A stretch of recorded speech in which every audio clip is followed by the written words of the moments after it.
संजीव झा जुड़े ने साडे नाल दिल्ली तो MLA। एक जवाब लेना, थोड़ा पूरा मौका दूंगा। झा साहब, जो सुभाष शर्मा जी बात कर रहे हैं कि दिल्ली का बंदा और दिल्ली के CM के संदर्भ में ट्वीट कर रहा है, उसमें पंजाब पुलिस बीच में कहां से कूद पड़ी? देखिए, पहली बात कि आपको समझना पड़ेगा कि ये तेजिंदर पाल बग्गा कौन है।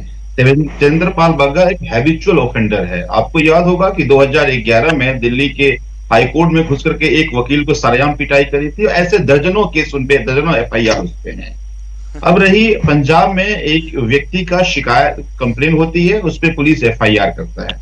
पुलिस लगातार समन करती रहती है, कोर्ट ने कोई प्रोटेक्शन नहीं दिया, तो उसके बाद पुलिस को कोई रास्ता बचता नहीं है, पुलिस उसको अरेस्ट करती है। एक बात बताइए, अगर वो केस झूठा है, अगर वो आरोप झूठा है, एलिगेशन झूठा है, तो कोर्ट तय करेगा ना। क्या आपको कोर्ट पे भरोसा नहीं है? तो मुझे ये लगता है कि हमेशा इस भाजपा को ना तो इस देश के संविधान पे भरोसा है, ना इस देश के न्यायालय पे भरोसा है।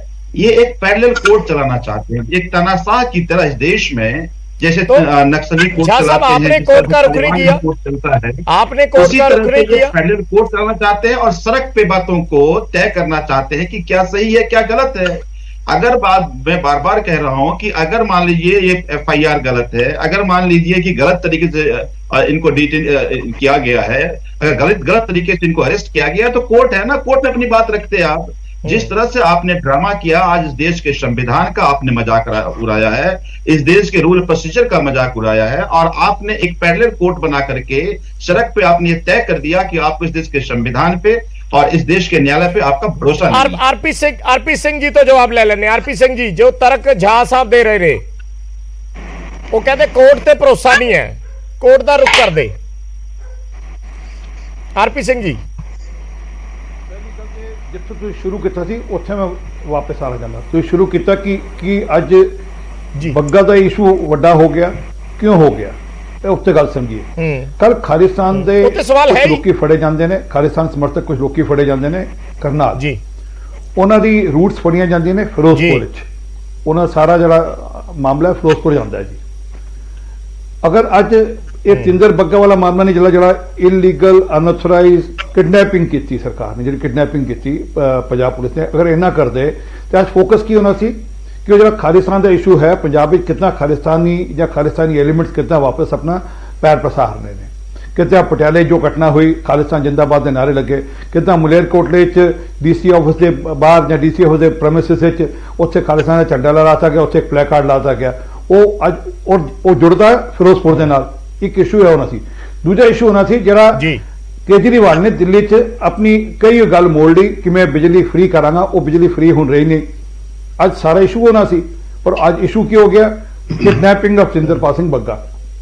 ये जानबूझ के की गई शरारत है। मैं एक मिनट गल पूरी कर रहा हूं, एक मिनट बेनती, मैं किसी ने टोकिया नहीं। हाँ जी, हाँ जी। मैं प्लीज, एक मुरलीधर एंड तनवंत सिंह जी, दो जजिस की court Sandeep Kumar versus Delhi government case section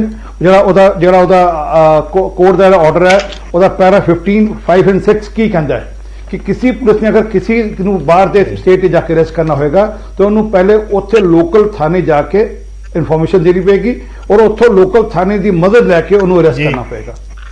ये कदों लागू नहीं किया गया। दूजी गल सिर्फ इत्थे गल नहीं खत्म होंदी, जी दूजी गल है, अगर कोई 30 किलोमीटर के दायरे कोई कोर्ट है तो उस कोर्ट ही जाके उन्होंने पेश करना पेगा, यह भी लागू नहीं की गल। ये मैं नहीं कह रहा कोर्ट के ऑर्डर्स ने, पर दिक्कत हैगी है कि केजरीवाल साहब या उन्होंने जो मित्र इतने बैठे ने वो तो लोकतंत्र विश्वास नहीं करते, वो तो बाबा साहब अंबेडकर साहब के कानून विश्वास नहीं करते, वो तो विश्वास करते हैं केजरीवाल साहब के कानून, अनारकिज्म के कानून कि असी जो कहांगे ठीक है बाकी सब गलत है। और ये बार बार उन्हें तेजिंदर बग्गा की गल करते सन कि उसके खिलाफ एक केसेस ने। सर अंशु प्रकाश होंगे सन दिल्ली के चीफ सैकटरी, उन्होंने घरें बुलाया, अपने राती 12 घरें बुलाया केजरीवाल साहब ने, और घर च कुटाई लगी चीफ सैकटरी की, उन्हें मुकदमा दर्ज किया। इस तो वड्डा गुंडागर्दी का एग्जाम्पल की हो सकता है कि मैं नहीं कहता कि हाले कोर्ट ने फैसला करना किन्ने की किया, पर उन्हें मुकदमा दर्ज किया कि मेरी कुटाई लाई गई, उन्हें चीफ मिनिस्टर के घर चीफ सैकटरी कुटाई लाई जाती है। ठीक है आरपी सिंह जी, मैं आ रहे हैं थोड़े को दोबारा। झा साहब कुछ कहना चाह रहे हैं, फिर मैं मलविंदर कंग जी तो जवाब लेना है इस पे जी। देखिए, दो बातें अभी आरपी सिंह जी कह रहे थे। पहली बात कि पंजाब पुलिस ने हालांकि इस बात को क्लियर कर दिया है कि उसने ड्यू प्रोसेस को फॉलो किया, उन्होंने लोकल थाने को इन्फॉर्म किया, सारी वीडियो रिकॉर्डिंग है और ये बात मैं कोर्ट में प्रोड्यूस करेगा।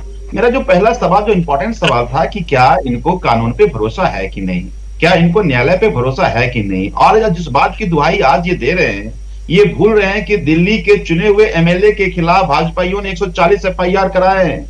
सिंपल एक प्रोवोकेशन के केस में हमारे एक एमएलए को गुजरात में से पकड़ करके लाते हैं और थाने में अरेस्ट करते हैं कोर्ट, और कोर्ट उस केस को खत्म कर देता है। ऐसे दसियों केस हैं कि हमारे एमएलए पे सिंपल एलिगेशंस पे आप पकड़ के जेल में डाला और कोर्ट ने खत्म कर दिया। हम इस देश के न्यायालय में भरोसा, हम न्यायालय गए ना। आप क्या करना चाहते हैं? आप उसको बीच से रोक करके निकाल कर ऐसे ला रहे हैं जैसे इस देश में कोई न्यायालय नहीं है और न्याय पे भरोसा नहीं है। आज माननीय उच्च न्यायालय ने क्या कहा है? इन्होंने कहा है कि हरियाणा को 24 घंटे में ये एफिडेविट देना पड़ेगा कि आपने क्यों डिटेन किया, इलीगल क्यों डिटेन किया आपने। तो मेरा ये कहना है कि देश के न्यायालय पर खुद भरोसा कीजिए तो जनता का भरोसा बढ़ेगा। अगर खुद आप न्याय को, खुद आप संविधान को, खुद और कानून को, रूल प्रोसीजर को तोड़ेंगे तो जनता का विश्वास घटेगा। आप केंद्र में आपकी सरकार है, आप बहुत सारे देश में राज्यों में आपकी सरकार है। मेरा ये कहना है कि आप सबको, मैं मानता हूं कि आप इस देश के संविधान में, इस देश के कानून में, इस देश की कानूनी व्यवस्था में आपका भरोसा नहीं है। आप पैरेलल एक व्यवस्था चलाना चाहते हैं, लेकिन इससे देश में अराजकता होगा। अभी ये पूरा प्रोसीजर बता रहे थे, ये भूल गए गुजरात में अभी एक विधायक को किस तरह से इन्होंने डिटेन किया और आसाम में छोड़ने के बाद फिर डिटेन कर दिया। ठीक है, मैं समझ गया। बहुत सारिया उदाहरणा ने कंग साहब बहुत सारिया उदाहरणा ने। ਆਪਾਂ ਜਦੋਂ ਕੋਈ ਵੀ ਮੁੱਦੇ ਤੇ ਚਰਚਾ ਕਰਦੇ ਆ, ਆਪਣੇ ਦਿਮਾਗ ਦੇ ਵਿੱਚ ਪਬਲਿਕ ਕੰਸਰਨ ਜ਼ਰੂਰ ਹੁੰਦਾ ਹੈ। ਆਪਾਂ ਲੋਕਾਂ ਦਾ, ਸਰਕਾਰਾਂ ਵੀ ਸੋਚਦੀਆਂ, ਹਰ ਕੋਈ ਸੋਚਦਾ ਔਰ ਸੋਚਣਾ ਵੀ ਚਾਹੀਦਾ ਹੈ। ਮੇਰਾ ਬੜਾ ਸਿੱਧਾ ਜਿਹਾ ਸਵਾਲ ਹੈ, ਜੇ ਇੱਕ ਬੰਦੇ ਨੇ ਕੋਈ ਸ਼ਿਕਾਇਤ ਦਰਜ ਕਰਾਉਣੀ ਹੋਵੇ, ਉਹ ਦੂਜੇ ਥਾਣੇ 'ਚ ਪੁਲਿਸ ਉਹਦੀ ਸ਼ਿਕਾਇਤ ਨਹੀਂ ਦਰਜ ਕਰਦੀ ਜੇ ਜੂਰਿਸਡਿਕਸ਼ਨ ਤੋਂ ਬਾਹਰ ਹੋਵੇ। ਮਿੰਟ 'ਚ ਕਹਿ ਦਿੱਤਾ ਜਾਂਦਾ ਕਿ ਸਾਡਾ ਏਰੀਆ ਨਹੀਂ, ਤੁਸੀਂ ਦੂਜੀ ਥਾਂ ਤੇ ਜਾਓ। ਪੰਜਾਬ ਹਰਿਆਣੇ ਦੀ ਹੱਦ ਹੈ, ਉੱਥੇ ਇੱਕ ਨਹਿਰ ਹੈ। ਅਸੀਂ ਬਹੁਤ ਵਾਰ ਸਟੋਰੀਆਂ ਕੀਤੀਆਂ, ਖੁਦ ਕਵਰੇਜ ਕੀਤੀ ਵੀ ਉੱਥੇ ਲਾਸ਼ਾਂ ਰੁੜ ਕੇ ਆਉਂਦੀਆਂ, ਉਹ ਡੰਡਾ ਮਾਰ ਕੇ ਅੱਗੇ ਧੱਕ ਦਿੰਦੇ ਆ ਵੀ ਹਰਿਆਣੇ ਵਾਲੇ ਪਾਸੇ ਜਾਵੇ, ਸਾਨੂੰ ਨਾ ਇਹਦੇ ਤੇ ਕਾਰਵਾਈ ਕਰਨੀ ਪੈ ਜੇ। ਜਦੋਂ ਇਸ ਤਰੀਕੇ ਦੀਆਂ ਗਤੀਵਿਧੀਆਂ ਦਿਸਦੀਆਂ, ਜਦੋਂ ਲੋਕਾਂ ਦੇ ਵਿੱਚ ਇਹ ਗੱਲ ਹੁੰਦੀ ਹੈ ਵੀ ਸਾਡੀ ਸੁਣੀ ਨਹੀਂ ਜਾਂਦੀ, ਤੇ ਉਦੋਂ ਫਿਰ ਪੁਲਿਸ ਦਿੱਲੀ ਪਹੁੰਚ ਜਾਂਦੀ ਹੈ ਇੱਕ ਹੋਰ ਸਟੇਟ ਟੱਪ ਕੇ ਤੇਜਿੰਦਰ ਬੱਗਾ ਨੂੰ ਫੜਨ। ਫਿਰ ਸਵਾਲ ਉੱਠਦੇ ਆ। ਦੇਖੋ ਬਰਾੜ ਗੱਲ ਇਹ ਹੈ, ਸੀਆਰਪੀਸੀ ਦਾ ਨਿਯਮ ਹੈ, ਜਿਹੜਾ ਕੰਪਲੇਨੈਂਟ ਹੈ, ਜਿਹੜਾ ਅਕਿਊਜ਼ਡ ਹੈ, ਵਾਕਿਆ ਜਿੱਥੇ ਹੁੰਦਾ ਜਾਂ ਵਾਰਦਾਤ ਹੁੰਦੀ ਹੈ, ਕਿਤੇ ਵੀ ਪਰਚਾ ਦਰਜ ਹੋ ਸਕਦਾ, ਉਹੀ ਪੁਲਿਸ ਜਿਹੜੀ ਆ ਉਹ ਕਾਰਵਾਈ ਕਰੂਗੀ। ਸੋ ਇਹਦੇ ਕਿਸੇ ਤਰ੍ਹਾਂ ਦੀ ਕੋਈ ਉਹ ਨਹੀਂ। ਦੂਜੀ ਗੱਲ, ਇਸ ਗੱਲ ਤੋਂ ਸਾਬਿਤ ਹੋ ਗਿਆ ਕਿ ਭਾਰਤੀ ਜਨਤਾ ਪਾਰਟੀ ਦਾ ਜਿਹੜਾ ਨਫ਼ਰਤ ਫੈਲਾਉਣ ਵਾਲਾ ਸੈੱਲ ਹੈ, ਬੱਗਾ ਉਹਦਾ ਮੇਨ ਟੂਲ ਹੈ। ਜਿਸ ਤਰੀਕੇ ਨਾਲ ਦੇਸ਼ ਦੀ ਸਰਕਾਰ ਜਿਹੜੀ ਇਹਦੇ ਮਗਰ ਇਸ ਤਰ੍ਹਾਂ ਆਈ ਆ, ਔਰ ਮੈਂ ਤੁਹਾਨੂੰ ਦੱਸਦਾ, ਇਹੀ ਬੱਗਾ ਪਹਿਲਾਂ ਕਿਸਾਨ ਅੰਦੋਲਨ ਚ ਪੂਰੇ ਪੰਜਾਬ ਦੇ ਕਿਸਾਨਾਂ ਨੂੰ ਇੰਟਰਨੈਸ਼ਨਲ ਕਹਿੰਦਾ ਸੀ। ਇਹੀ ਬੀਜੇਪੀ ਦੇ ਜਿਹੜਾ ਪਟਿਆਲੇ ਚ ਵਾਇਲੈਂਸ ਹੋਇਆ, ਉਹਦੇ ਚ ਤਾਰ ਜੁੜ ਰਿਹਾ, ਉੱਥੇ ਲੀਡਰਾਂ ਤੇ ਐਫਆਈਆਰ ਹੋ ਰਹੀ। ਸੋ ਭਾਰਤੀ ਜਨਤਾ ਪਾਰਟੀ ਜਿਹੜੀ ਨਫ਼ਰਤ ਫੈਲਾਉਣ ਵਾਲਾ ਸੈੱਲ ਹੈ, ਹੁਣ ਪੰਜਾਬ ਨੂੰ ਅਖਾੜਾ ਬਣਾਉਣਾ ਚਾਹੁੰਦਾ, ਲੇਕਿਨ ਅਸੀਂ ਬਣ ਨਹੀਂ ਦੇਵਾਂਗੇ। ਮਾਨਯੋਗ ਮੁੱਖ ਮੰਤਰੀ ਜੀ ਨੇ ਕਿਹਾ ਕਿ ਪੰਜਾਬ 'ਚ ਨਫ਼ਰਤ ਦਾ ਬੀਜ ਨਹੀਂ ਪਾਉਣ ਦੇਵਾਂਗੇ। ਜਿਹੜਾ ਵੀ ਪੰਜਾਬ ਦੀ ਸ਼ਾਂਤੀ ਨੂੰ, ਭਾਈਚਾਰੇ ਨੂੰ ਖਰਾਬ ਕਰੂਗਾ, ਉਹਦੇ ਤੇ ਐਕਸ਼ਨ ਹੋਊਗਾ। ਯਾਨੀ ਤੁਸੀਂ ਇਹ ਕੰਗ ਸਾਹਿਬ, ਤੁਸੀਂ ਇਹ ਦਾਅਵਾ ਕਰ ਰਹੇ ਹੋ ਵੀ ਪੰਜਾਬ ਪੁਲਿਸ ਨੇ ਜਿੰਨੀ ਵੀ ਐਕਟੀਵਿਟੀ ਕੀਤੀ ਹੈ ਉਹ ਸਾਰੀ ਵਿਦਨ ਲਾਅ ਕੀਤੀ ਹੈ, ਇਹ ਕਹਿ ਰਹੇ? ਐਗਜ਼ੈਕਟਲੀ। ਈਵਨ ਉਹਦੀ ਵੀਡੀਓਗ੍ਰਾਫੀ ਵੀ ਕੀਤੀ ਹੈ ਪੰਜਾਬ ਪੁਲਿਸ ਨੇ, ਨੋਟਿਸ ਵੀ 5 ਵਾਰ ਦਿੱਤਾ ਆ, ਜਨਕਪੁਰੀ ਪੁਲਿਸ ਸਟੇਸ਼ਨ ਨੂੰ ਇਨਫੋਰਮ ਵੀ ਕੀਤਾ ਆ। ਐਵਰੀਥਿੰਗ ਅਕੋਰਡਿੰਗ ਟੂ ਲਾਅ ਹੋਇਆ, ਲੇਕਿਨ ਅਮਿਤ ਸ਼ਾਹ ਜੀ ਦੇ ਇਸ਼ਾਰੇ ਤੇ ਹਰਿਆਣਾ ਉਹਨਾਂ ਨੇ ਅੱਜ ਕੋਰਟ 'ਚ ਕਿਹਾ ਅਸੀਂ ਕਿਸੇ ਨੂੰ ਡਿਟੇਨ ਨਹੀਂ ਕੀਤਾ। ਤੇ ਕੰਮ 'ਚ ਰੋਕ ਪਾਈ। ਉਹਨਾਂ ਨੇ ਕੋਰਟ 'ਚ ਬਿਆਨ ਦਿੱਤਾ ਕਿ ਅਸੀਂ ਕਿਸੇ ਨੂੰ ਡਿਟੇਨ ਨਹੀਂ ਕੀਤਾ, ਉਹ ਆਪਣੀ ਮਰਜ਼ੀ ਨਾਲ ਬੈਠੇ ਸੀ ਉੱਥੇ ਅਫਸਰ। ਨਹੀਂ, ਉਹ ਤੇ ਕੱਲ ਹਰਿਆਣਾ ਪੁਲਿਸ ਨੂੰ ਜਵਾਬ ਰਿਪਲਾਈ ਫਾਈਲ ਕਰਨਾ ਪਊਗਾ ਨਾ ਜੀ। ਜਿਸ ਤਰੀਕੇ ਨਾਲ ਸਾਡੇ ਡੀਐਸਪੀ ਨੂੰ ਜਨਕਪੁਰੀ ਪੁਲਿਸ ਸਟੇਸ਼ਨ ਬਿਠਾਇਆ ਗਿਆ, ਇਹ ਸਰਾਸਰ ਸੰਵਿਧਾਨ ਦੀਆਂ ਧੱਜੀਆਂ ਉਡਾਈਆਂ ਔਰ ਪੰਜਾਬ ਦੀ ਪੁਲਿਸ ਦਾ ਜਿਹੜਾ ਕੀਤਾ ਮਜ਼ਾਕ ਬਣਾਇਆ ਗਿਆ। ਸੁਭਾਸ਼ ਜੀ, ਪੰਜਾਬ ਦੀ ਪੁਲਿਸ ਦਾ ਮਜ਼ਾਕ ਬਣਾਇਆ ਗਿਆ, ਸਿੱਧਾ ਕਹਿ ਰਹੇ ਨੇ ਕੰਗ ਸਾਹਿਬ। ਮੈਂ ਬਿਲਕੁਲ ਸਹਿਮਤ ਹਾਂ ਕਿ ਪੰਜਾਬ ਦੀ ਪੁਲਿਸ ਦਾ ਮਜ਼ਾਕ ਬਣਾਇਆ, ਪਰ ਬਣਾਇਆ ਕਿੰਨੇ? ਪੰਜਾਬ ਦੀ ਪੁਲਿਸ ਦਾ ਮਜ਼ਾਕ ਉਹਨਾਂ ਨੇ ਬਣਾਇਆ ਜਿਹੜੇ ਅਰਵਿੰਦ ਕੇਜਰੀਵਾਲ ਦੇ ਇਸ਼ਾਰਿਆਂ ਤੇ, ਅਰਵਿੰਦ ਕੇਜਰੀਵਾਲ ਦੇ ਸਿਆਸੀ ਵਿਰੋਧੀਆਂ ਦੇ ਕਿੜ ਕੱਢ ਰਹੇ ਨੇ। ਤੇਜਿੰਦਰ ਬੱਗਾ ਕੱਲਾ ਥੋੜਾ ਜੀ, ਸੰਜੇ ਝਾ ਜੀ ਕਹਿ ਰਹੇ ਸੀ ਕੋਰਟ, ਆ ਕੁਮਾਰ ਵਿਸ਼ਵਾਸ ਵਾਲੇ ਕੇਸ 'ਚ ਕੋਰਟ ਦਾ ਆਰਡਰ ਹੈ। ਕੋਰਟ ਨੇ ਐਫਆਈਆਰ ਦੇਖ ਕੇ ਕਿਹਾ ਕਿ ਪ੍ਰਾਈਮਾ ਫੇਸ਼ੀਆ ਪੋਲੀਟੀਕਲ ਵੈਂਡੇਟਾ ਹੋ ਸਕਦਾ ਹੈ, ਅਰੈਸਟ ਵੀ ਸਟੇ ਕੀਤੀ, ਪ੍ਰੋਸੀਡਿੰਗ ਵੀ ਸਟੇ ਕੀਤੀਆਂ। ਆ ਨਵੀਨ ਕੁਮਾਰ ਦੇ ਖਿਲਾਫ ਇਹਨਾਂ ਨੇ ਕੇਸ ਦਰਜ ਕੀਤਾ, ਸੇਮ ਝਾੜਾ ਪੰਜਾਬ ਨੂੰ ਉੱਥੋਂ ਵੀ ਪਈਆਂ। ਇਹ ਕੋਰਟ ਦੀ ਗੱਲਾਂ ਕਰਦੇ ਆ। ਕੁਮਾਰ ਵਿਸ਼ਵਾਸ, ਅਲਕਾ ਲਾਂਬਾ, ਐਸੇ ਕਿੰਨੇ ਨਾਮ ਹੈ। ਜਿਹੜਾ ਅਰਵਿੰਦ ਕੇਜਰੀਵਾਲ ਦੇ ਖਿਲਾਫ ਬੋਲੇਗਾ ਉਹਦਾ ਮੁਕਦਮਾ ਮੁਹਾਲੀ 'ਚ ਦਰਜ ਕਰ ਦਿਆਂਗੇ। ਮੈਨੂੰ ਸਮਝ ਨਹੀਂ ਆਉਂਦੀ, ਦਿੱਲੀ ਦੇ ਮੁੱਖ ਮੰਤਰੀ ਦੇ ਖਿਲਾਫ ਬੋਲਣ ਤੇ ਦਿੱਲੀ 'ਚ ਇੱਕ ਵੀ ਕੰਪਲੇਂਟ ਨਹੀਂ। ਮੈਂ ਕਹਿੰਦਾ ਮੁਕਦਮਾ ਦਰਜ ਛੱਡ ਦਿਓ। ਜਿਸ ਟਵੀਟ ਨੂੰ ਇਹ ਕਹਿ ਰਿਹਾ ਕਿ ਹਿੰਸਾ ਭੜਕਾਉਣ ਵਾਲਾ ਸੀ, ਕਿਆ ਦਿੱਲੀ ਆਮ ਆਦਮੀ ਪਾਰਟੀ ਦੇ ਇੱਕ ਵੀ ਨੇਤਾ ਇਨਕਲੂਡਿੰਗ ਸੰਜੇ ਝਾ ਨੇ ਕਿਤੇ ਉਹਦੀ ਕੰਪਲੇਂਟ ਕੀਤੀ ਹੈ? ਅਰਵਿੰਦ ਕੇਜਰੀਵਾਲ ਨੇ ਕਿਤੇ ਕੰਪਲੇਂਟ ਕੀਤੀ ਹੈ? ਮੁਹਾਲੀ 'ਚ ਕੰਪਲੇਂਟ ਕਿਉਂ ਫਾਈਲ ਹੁੰਦੀ ਹੈ? ਝੂਠਾ ਮੁਕਦਮਾ ਦਰਜ ਕਰ ਦਿਓ। ਕੇਜਰੀਵਾਲ ਦੇ ਖਿਲਾਫ ਬੋਲਦਿਆਂ ਨੂੰ ਫੜ ਕੇ ਲਿਆਓ।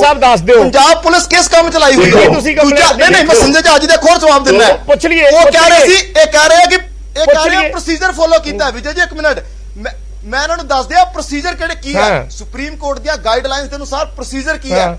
ਡੀਡੀਆਰ ਜਾ ਕੇ ਰਜਿਸਟਰ ਕਰਨੀ ਹੈ ਕੰਸਰਨਡ ਥਾਣੇ 'ਚ, ਉੱਥੋਂ ਦੇ ਨਾਲ ਰਿਪਰੈਜ਼ੈਂਟੇਟਿਵ ਨੂੰ ਲੈ ਕੇ ਜਾਣਾ ਅਰੈਸਟ ਕਰਨ ਲਈ, ਆਸ-ਪਾਸ ਦੇ ਨੇਬਰਸ ਨੂੰ ਇਕੱਠਾ ਕਰਕੇ ਉਹਨਾਂ ਦੀ ਗਵਾਹੀ ਪਵਾਉਣੀ ਆ। 30 ਕਿਲੋਮੀਟਰ ਦੇ ਅੰਦਰ ਜੇ ਕੋਈ ਜੁਡੀਸ਼ੀਅਲ ਮੈਜਿਸਟ੍ਰੇਟ ਹੈ ਜਿਹਦੀ ਜੁਰਿਸਡਿਕਸ਼ਨ ਹੈ, ਉੱਥੇ ਜਾ ਕੇ ਟ੍ਰਾਂਜ਼ਿਟ ਰਿਮਾਂਡ ਲੈਣਾ ਹੈ।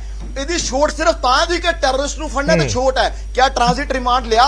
ਅੱਜ ਦੇਖੋ ਦਿੱਲੀ ਦੀ ਪੁਲਿਸ ਨੇ ਕੀ ਕੀਤਾ। ਉਹਨੇ ਜਦੋਂ ਐਫਆਈਆਰ ਰਜਿਸਟਰ ਕੀਤੀ, ਉਹ ਪਹਿਲਾਂ ਕੋਰਟ 'ਚ ਗਈ ਹੈ। ਉੱਥੇ ਕੋਰਟ 'ਚ ਜਾ ਕੇ ਉਹਨਾਂ ਨੇ ਸਰਚ ਵਾਰੰਟ ਲਿਆ। ਇਹਨਾਂ ਨੇ ਕੋਈ ਵਾਰੰਟ ਲਿਆ ਉਹਦਾ? ਇਹ ਤਾਂ ਦੇਸ਼ ਦੇ ਸੰਵਿਧਾਨ ਨੂੰ ਛਿੱਕੇ ਤੇ ਟੰਗਿਆ। ਫੋਟੋ ਲਾਉਂਦੇ ਨੇ ਬਾਬਾ ਸਾਹਿਬ ਅੰਬੇਦਕਰ ਦੀ। ਬਾਬਾ ਸਾਹਿਬ ਅੰਬੇਦਕਰ ਨੇ ਬੋਲਣ ਦੀ ਆਜ਼ਾਦੀ ਨੂੰ ਇੰਨੀ ਪ੍ਰਮੁਖਤਾ ਦਿੱਤੀ ਹੈ ਆਪਣੇ ਸੰਵਿਧਾਨ ਦੇ ਅੰਦਰ। ਰਾਈਟ ਟੂ ਸਪੀਕ, ਇਹ ਸਾਡੇ ਸੰਵਿਧਾਨ ਦਾ ਮੂਲ ਆਧਾਰ ਹੈ। ਤੁਸੀਂ ਰਾਈਟ ਟੂ ਸਪੀਕ ਚਲੋ ਠੀਕ ਹੈ, ਮੈਂ ਸਮਝ ਗਿਆ। ਕਾਦੀ ਸਾਹਿਬ ਤੁਹਾਡੇ ਕੋਲ ਤੇ ਜਾਣਕਾਰੀ ਹੋਣੀ ਹੈ ਕਿਹੜਾ ਪ੍ਰੋਟੋਕਾਲ ਫੋਲੋ ਕੀਤਾ ਹੈ। ਇੱਕ ਮਿੰਟ ਸੁਭਾਸ਼ ਜੀ, ਇੱਕ ਮਿੰਟ, ਕਿਹੜਾ ਪ੍ਰੋਟੋਕਾਲ ਫੋਲੋ ਕੀਤਾ ਉਹ ਪੁੱਛ ਲਈਏ। ਕੀ ਪੁਲਿਸ ਥਾਣੇ ਦੇ ਵਿੱਚ ਡੀਡੀਆਰ ਦਰਜ ਕੀਤੀ ਹੈ ਉਹਨਾਂ ਨੇ? ਕਿਹੜਾ ਜੁਡੀਸ਼ੀਅਲ ਮੈਜਿਸਟ੍ਰੇਟ ਕੋ ਟ੍ਰਾਂਜ਼ਿਟ ਦਾ ਇਹਨਾਂ ਨੇ ਲਿਆ? ਕੋਰਟ 'ਚ ਜਾ ਸਕਦਾ ਹੈ। ਇੱਕ ਮਹੀਨੇ ਤੋਂ 5 ਵਾਰ ਇਹਨੂੰ ਨੋਟਿਸ ਦਿੱਤਾ, ਇਹ ਕਿਉਂ ਨਹੀਂ ਕੋਰਟ ਗਿਆ? ਇਹਨਾਂ ਨੂੰ ਕੋਰਟ ਸੰਵਿਧਾਨ ਤੇ ਭਰੋਸਾ ਹੀ ਨਹੀਂ। ਗਏ ਜਾਂ ਨਹੀਂ ਗਏ, ਉਹ ਬਾਤ ਦੀ ਗੱਲ ਹੈ। ਜਿਹੜਾ ਅੱਜ ਫੋਲੋ ਕੀਤਾ ਗਿਆ ਕਿ ਨਹੀਂ, ਤੁਸੀਂ ਅੱਜ ਵਾਲੇ ਪ੍ਰੋਸੀਜਰ ਦਾ ਮੈਂ ਉਹੀ ਕਹਿ ਰਿਹਾ ਸੁਪਰੀਮ ਕੋਰਟ ਦੀ ਗਾਈਡਲਾਈਨ ਹੈ ਕਿ ਦੂਜੇ ਸੂਬੇ ਜਾ ਕੇ ਗ੍ਰਿਫਤਾਰ ਕਰਨਾ, ਇਹ ਤਸਦੀਕ ਕਰਨੀ ਹੈ। ਔਰ ਦੰਗਾ ਫਸਾਦ ਕਰਨ ਦੇ ਆਰੋਪ ਹੈ। ਇਹ ਹੈਬਚੁਅਲ ਅਫੈਂਡਰ ਹੈ, ਇਹ ਪਹਿਲੀ ਵਾਰ ਨਹੀਂ ਕੀਤਾ। ਦੂਜੀ ਗੱਲ, ਜੇ ਤੁਹਾਨੂੰ ਤੁਹਾਡੇ ਆਰੋਪ ਲਗਾਉਣਾ ਕੀ ਹੁੰਦਾ? ਕੁਮਾਰ ਵਿਸ਼ਵਾਸ ਦਾ ਤੁਹਾਡੇ ਤੇ ਪੰਨੂ ਨੇ ਆਰੋਪ ਲਗਾਇਆ। 5 ਵਾਰ ਨੋਟਿਸ ਕੀਤਾ, ਕਿਉਂ ਤੁਸੀਂ ਕੋਰਟ ਚਲੇ ਗਏ? 5 ਵਾਰ ਨੋਟਿਸ ਪੰਨੂ ਨੇ ਕੈਨੇਡਾ ਤੋਂ ਵੀਡੀਓ ਜਾਰੀ ਕੀਤੀ, ਪੰਨੂ ਨੇ ਚਿੱਠੀ ਕੱਢੀ ਹੈ।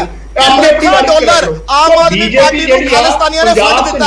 ਕਿਆ ਅਰਵਿੰਦ ਕੇਜਰੀਵਾਲ ਤੇ ਭਾਈਚਾਰੇ ਨੂੰ ਨੁਕਸਾਨ ਪਹੁੰਚਾਉਣਾ ਚਾਹੁੰਦੀ ਆ।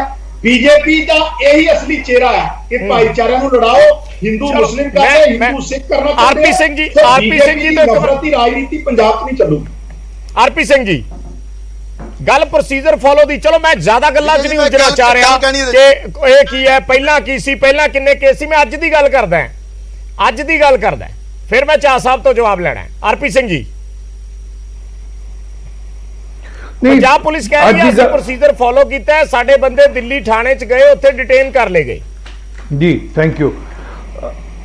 ਪਹਿਲੇ ਬੱਗੇ ਦੇ ਘਰ ਗਏ, ਉਹਨੂੰ ਧੱਕੇ ਨਾਲ ਅਰੈਸਟ ਕੀਤਾ। 50 ਬੰਦੇ ਗਏ ਪੁਲਿਸ ਦੇ, 50 ਬੰਦੇ ਇੱਕ ਬੱਗੇ ਨੂੰ ਫੜਨ ਗਏ, ਅਰੈਸਟ ਕੀਤਾ। ਉਹ ਦਿੱਲੀੋਂ ਤੋੜਤੀ ਉਹ ਪੂਰੇ ਲੋਕਾਂ ਨੂੰ। ਉਸ ਤੋਂ ਕੋਈ 2 ਜਾਂ 3 ਅਫਸਰ ਜਾਣੇ ਜਾਂਦੇ ਨੇ, 2-3 ਪੁਲਿਸ ਦੇ ਅਧਿਕਾਰੀ ਜਾਂਦੇ ਨੇ ਥਾਣੇ ਕਹਿਣ ਵਾਸਤੇ ਕਿ ਅਸੀਂ ਅਰੈਸਟ ਕਰ ਲਿਆ। ਕਾਨੂੰਨ ਦੂਜੀ ਗੱਲ ਕਹਿੰਦਾ ਹੈ, ਮੈਂ ਇੱਕ ਵਾਰ before visiting the other state the police ਅਫਸਰ must endeavor to establish contact with the local police station in whose jurisdiction he is to conduct the investigation.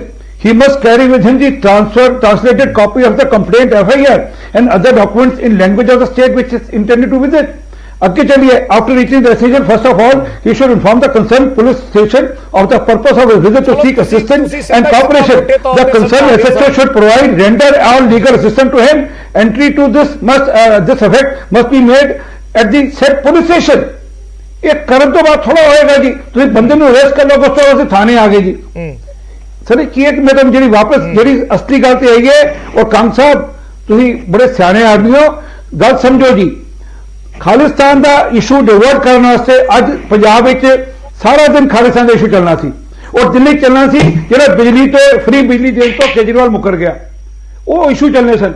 ਉਸ ਤੋਂ ਲੋਕਾਂ ਨੂੰ ਡਿਵਰਟ ਕਰਨ ਵਾਸਤੇ ਇਹ ਕਿਡਨੈਪਿੰਗ ਕਰ ਲਈ, ਨਹੀਂ ਤੇ ਕਾਨੂੰਨ ਨੂੰ ਫਾਲੋ ਕਰਦੇ ਗੱਲ ਹੀ ਨਹੀਂ ਹੋਣੀ ਸੀ, ਦਿੱਕਤ ਨਹੀਂ ਹੋਣੀ ਸੀ।